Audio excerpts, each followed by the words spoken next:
নমস্কাৰ সৰু সৰু কিন্তু ভয় লগা কিছু ভৌতিক ঘটনালৈ প্ৰত্যেক দিনাখনৰ দৰে মই ঝৰ্ণা আহিছোঁ আপোনালোকৰ কাষলৈ আৰু আজি লৈ আহিছোঁ ভাস্কৰ দাসে লিখি পঠিওৱা এক বৰ শিহৰণকাৰী অভিজ্ঞতা।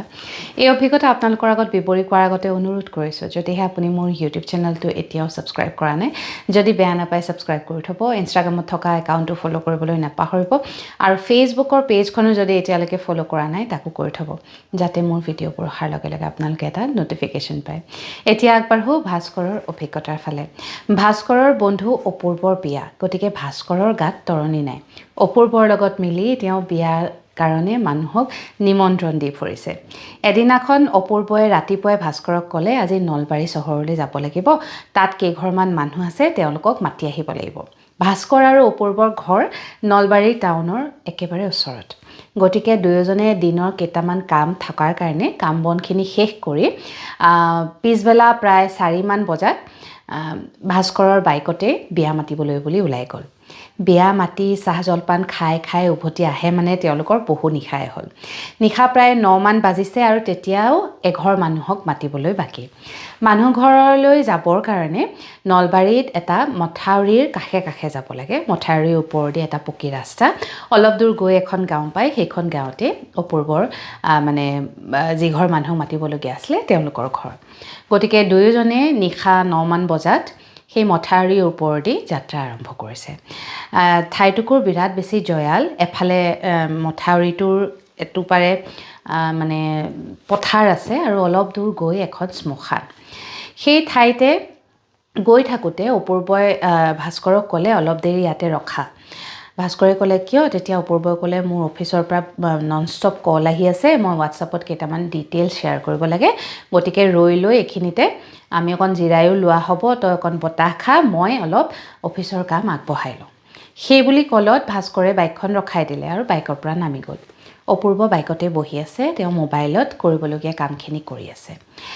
তেতিয়া ভাস্কৰে অপূৰ্বৰ ফালে মূৰ কৰি মানে বাইকখনৰ ষ্টেৰিঙৰ সন্মুখত থিয় হৈ অপূৰ্বলৈ মুখ কৰি আছে। অপূৰ্বই মানে ৰাইডিং ছিটত বহি লৈ মোবাইলত কাম কৰি আছে। ফ্লেছ লাইটটো তেতিয়া তেওঁ জ্বলাই থৈছিলে, কাৰণ ঠাইটুকুৰ বহুত আন্ধাৰ হৈ আছে আৰু ভাস্কৰেও নিজৰ মোবাইলত কিবা কিবিবোৰ চাই আছে।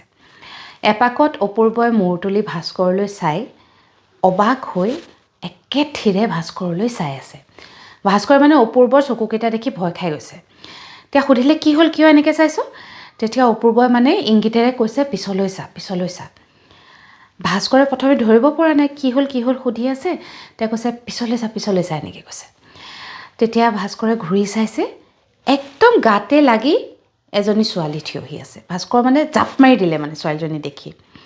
সেই ঠাইটুকুৰত কোনো জনসমাগম নাই, দূৰ দূৰলৈ কোনো মানুহৰ ঘৰ এটাও নাই আৰু এজনী ছোৱালী অকলে নিশা 9:30মান বজাত সেই মথাউৰিটোত তেওঁলোকৰ ওচৰত কি কৰি আছে। ছোৱালীজনী দেখি ভাস্কৰে বিৰাট ভয় খালে, ভয় খাই জাপ মাৰি দিলে। ছোৱালীজনী তেতিয়াও কিন্তু একেথিৰে এটা বৰ মানে বিকৃত হাঁহি মাৰি ভাস্কৰ আৰু অপূৰ্বলৈ চাই আছে। মানে 2-3 ছেকেণ্ডমান দুয়োজন স্তব্ধ হৈ ছোৱালীজনীলৈ চাই আছে যে কি হ'ল ঘটনাটো।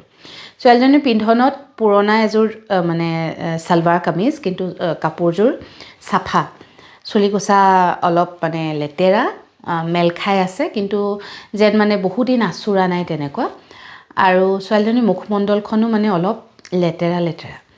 তেতিয়া অপূৰ্বই এপাকত ভাবিলে, হয়তো কোনোবা গাঁৱৰে মানে পাগলী ছোৱালী হ'ব, ঘূৰি ফুৰিছে। তেতিয়া তাইক সি দবনি ক'লে, ঐ ছোৱালী, এই ৰাতিখন তই কি কৰি আছ ইয়াত? তাই তেতিয়া একো কোৱা নাই, আকৌ সেই বিকৃত হাঁহিটোৰে অপূৰ্ব আৰু ভাস্কৰলৈ চাই আছে।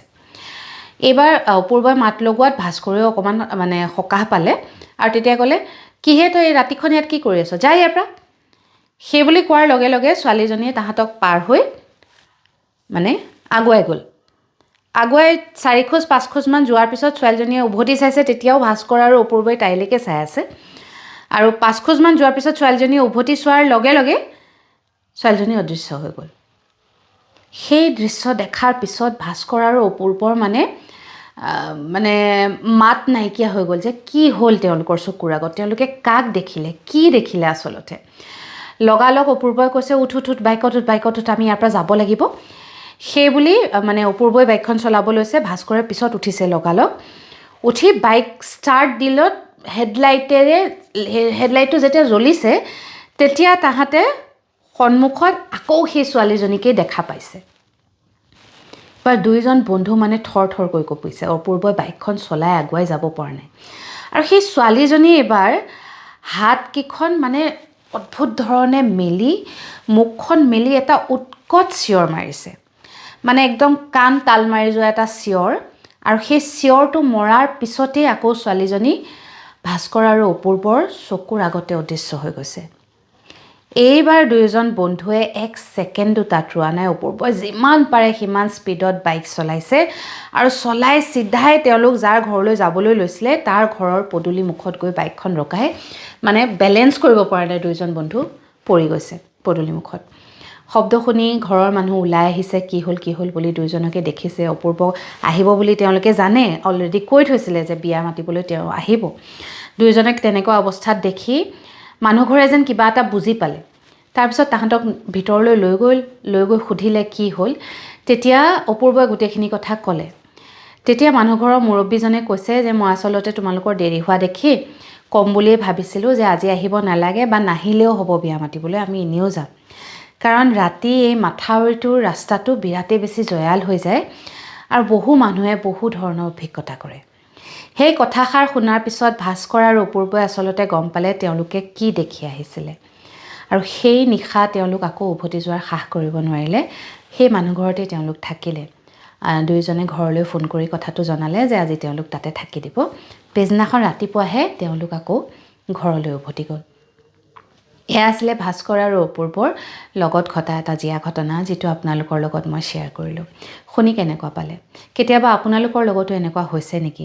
কোনোবা এটুকুৰ অজান ঠাইলৈ গৈছে, নদীৰ পাৰত, মথাউৰিত বা মানে ডাঙৰ পথাৰৰ মাজত আপুনি কেতিয়াবা এনেকুৱা অনুভৱ কৰিছে যি অনুভৱ আপুনি ভাষাৰে ব্যাখ্যা কৰিব নোৱাৰে। যদি হৈছে জনাবৰ কাৰণে ভিডিঅ'টোৰ তলত কমেণ্ট কৰিবলৈ নাপাহৰিব। আৰু আপোনাৰ যদি কিবা অভিজ্ঞতা আছে যিটো মোৰ লগত আপুনি শ্বেয়াৰ কৰিব বিচাৰে, তেনেহ'লে আপোনাৰ মোৰ মেছেঞ্জাৰত গৈ এটা মেছেজ কৰিব। আজিৰ এই ঘটনা ইয়াতেই সামৰিছোঁ। কাইলৈ নিশা এক নতুন অভিজ্ঞতা লৈ আপোনাক কাষ চাপিম। এতিয়ালৈ আহিছোঁ। শুভৰাত্ৰি।